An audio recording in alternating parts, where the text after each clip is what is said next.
Hi, I'm Caitlin here with York Music Group and Frankly Lost. They just had a recording session today. Go ahead and introduce yourself. Uh, my name is Cap, and I play auxiliary and the saxophone. Hey, my name is Mark, and I play bass. I'm frankly lost and I play guitar. My name is Corey, and I pretend to play the drums. Yeah, together we're a band. Nice. Not just any band. You guys are folk punk, right? Originally. Yeah. Yeah. I find that genre is like a really kind of complicated thing for us. So we just try to avoid it entirely. Oh. Lately we've been telling people that we're a drunk, angry Mumford & Sons haunted by the ghost of ska. Oh, that's awesome. So, how did you guys get your start with this band?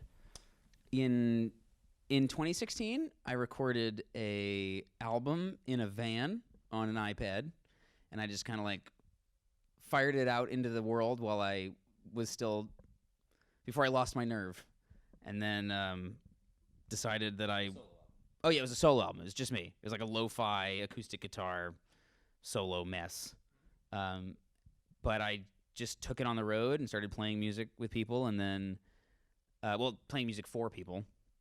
And then in December of 2017. Somewhere around there. We'll fact check it later. Not that, yeah, whatever.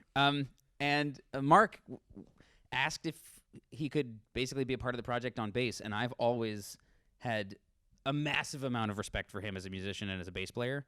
And so I was like, oh my God, if you want to be a part of this, then great. And so then we went on the road, the two of us, and then it's just continued to spiral hilariously out of control. And I think in a year we'll be like a 12-piece orchestra. So, do you plan on sticking with the full group then, and instead of going back to solo, or do you plan on sticking with solo or going back to full group? We've definitely talked about potentially releasing a couple things stripped down in like a Neutral Milk Hotel sort of like style. But I think that we have so much fun making music together as a group, and that's so much about like what this is, that I don't think we're gonna like stop doing that anytime soon. Yeah, and watching you play, even just in the studio, not necessarily a live setting, like it looks like everyone's having like a really good time playing. And like for stage presence and all that, was that something you had to develop over time of playing shows, or is that something that was just kind of natural? Yeah.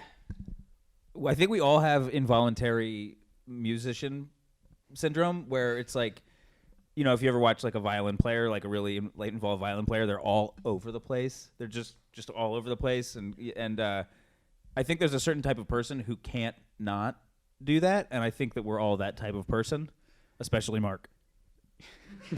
Oh, he's a little cannonball. He just bounces around with his bass, and it's great. We've also known each other for a really long time. And so, I mean, we've been in bands that have been playing shows together, or in bands where we played music together in various formats. So we all feel very comfortable. And like, I don't know if people believe this when I say something like this, but like, we move the same way in a show that we move at practice. Like, we are just having a good time, just happy to be there. And like, yeah. It's not a performance. It's just who we are. We're just being us. Yeah, that's really great. So what are your major influences? Do you guys have like favorite bands, favorite artists that like influence this kind of music? What do you guys like grow up listening to? I'll say some things, and then we can pass it around, because there's a really wide, a very disparate, with a lot of overlap, but so it's not too disparate, I guess, but like a wide range of influences that we have.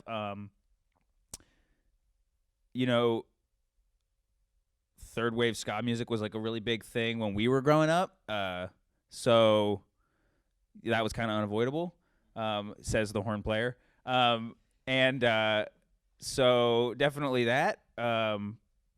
Also, like very traditional, like trad music, like Scottish trad, Irish trad. Like, I don't know if that influence comes through as much to people who listen to our music, because not a lot of that is captured on our recordings yet. But we're doing a lot more with like 3-part harmonies and stuff like that, which I think that comes from folk roots. Yeah, we were all we were all ska kids in high school, so it's like we just the ska influence is unavoidable. And I guess for me personally, like in terms of bass, Mike Watt from Minutemen is like greatest bass player ever in my opinion. So yeah, love him. And then like in terms of this band, yeah, Mountain Goats and Neutral Milk Hotel is probably where I draw most of my influence in terms of like what we write and what we sound like. Eric Peterson from Philadelphia, absolutely huge influence. Mischief Brew. Yeah, Frank Turner definitely was like an early influence for sure. Gogol Bordello. I mean, I have Romani Jew like in my blood, and I feel very connected to that like energy, that sound, that ethos, and so that's been really really cool for us. And Corey. That's me. I would also agree with Mountain Goats and Mischief Brew. Those are probably the two that I would say I'd be strongly connect with. And the World and Frodo Friendship Society. Oh yeah. So, one thing that I've noticed and I've been really curious about, because I'm from out of state, so when I came here, I noticed there was like a pretty big folk scene here in central Pennsylvania and like eastern Pennsylvania. How would you say that compares to other parts of the, I guess, country or other scenes where it might not be as big? So there's great folk music in eastern Pennsylvania, in eastern Pennsylvania for sure, and the Philadelphia Folk Song Society has been doing so much great stuff here, and there's so much like stuff that they get in front of people. Yeah, that's really cool. There's a great gutter folk duo out of Philadelphia called Driftwood Soldier, mandolin and electric bass, totally awesome, and they play like junk percussion, very very good. We also are very lucky that like with the Dead Milkmen in Philadelphia and Joe Jack Talcum, and then Eric Peterson obviously coming up, the sort of like anti-folk folk punk scene in Philadelphia has always been really healthy. And now, I mean, shout out Apes of the State. They just put out a new record today. It's called Pipe Dream, and you should listen to it because it's really good. Yeah, on the day it's being recorded, not when the video comes out. But they are this nerve center that is making this folk punk scene in Lancaster just like really helping it along with like local news legend and Mary Wander. Like, there's a lot of good music happening between Lancaster and Philadelphia, and we're just thrilled to be a part of it. And I don't know if that answered your question, but No, it answered my question. Okay. I fully agree. There's a lot of good stuff. Is there like any specific places where people could go to like find new stuff or discover other bands or like see some shows? Well, I can't speak to the live part of that scene, which Frank can, or Mark could, but something that I just feel like I have to say is like it's become so easy for musicians to produce content now, to make music and get music to people that people can hear, that it's, services like Bandcamp or Spotify have really democratized that. And you don't need a label, you don't need representation anymore to be able to create music and to be able to share music with people. I think that there are a lot of really criminally underappreciated acts in Philadelphia alone, and I think that some of that is just because the double-edged sword there is like there's oversaturation of really good stuff because it's so easy to get stuff out there. So I guess what I'm trying to say to answer your question is, just spend time digging around Bandcamp, spend time just digging around Spotify. A lot of people are making curated content. A lot of people like curated playlists, people who have strong opinions, people who are really informed. They're putting stuff out there. It's not actually all that hard to find.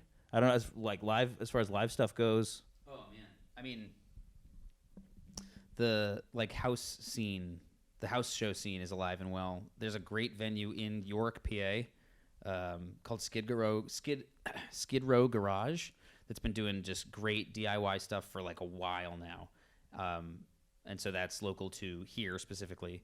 And I'm not going to give their address out, but if you look around, it's easy to find. Ask a Punk.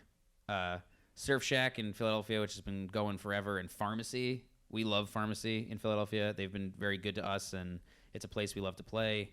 I don't know. There's the whole like Northeast has this great scene of like folk musicians, punk musicians, and the overlap between those two genres. And like, yeah. Yes. That didn't entirely answer the question, but yeah. It was answer enough. Okay, good. And like, have you seen it, like, just since you've gotten into the scene and started releasing music, have you seen it grow or change at all, along with your own music and along with your own, like, playing shows and your place in the scene? It's changed, definitely.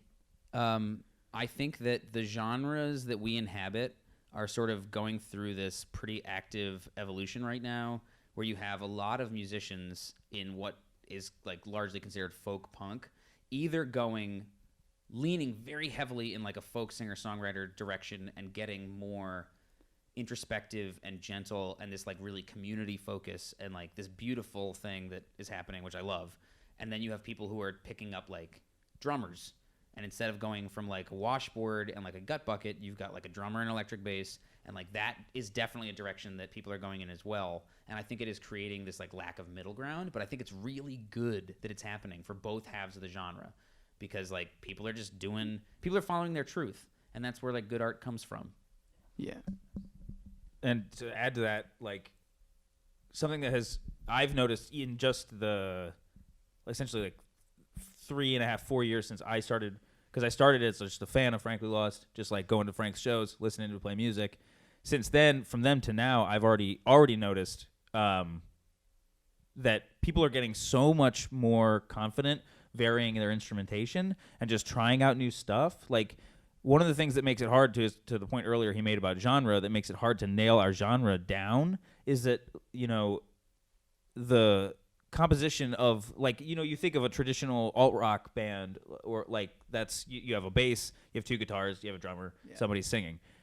Now we're at a place where you could say like, oh, I'm an anti-folk band, or I'm a folk punk band, or whatever, and that means you could have a mandolin and an upright bass, an acoustic guitar and a banjo. That could mean that you have could mean that you have what we have, which is like, you know, a little slightly more traditional rock lineup, but like with a saxophone, harmonicas. We have a guy, you know, who plays with us. Shout out Johnny Bear, who plays the melodica. Like, people are just doing whatever they want, and that's a pretty great place to be. People are just experimenting now. Out of System Transfer, they have a trombone. They don't have a horn section, just one trombone, and it's really cool. Yeah, and it comes together really well too. Like, there's a lot of really cool stuff as far as instrumentation goes that you don't necessarily get outside of that scene, I feel like. Quite as much. Yeah. So one final question I wanted to ask you guys is, what would you guys want to tell the fans? Is there anything coming up soon? So we have a couple shows coming up, depending on when this comes out. But I want to definitely plug in Lancaster, Pennsylvania, on December 21st. I know there's a lot of shows happening that night, but we're playing the Apes of the State Pipe Dream record release show, which is also their annual holiday show, and that's going to be a great night. And it's at Station 1 Center for the Arts. And so if you're in like that area of Pennsylvania, I'd love to see you there. Come give me a hug. I'm not speaking for the rest of the band about hugs. Okay, come give us a hug.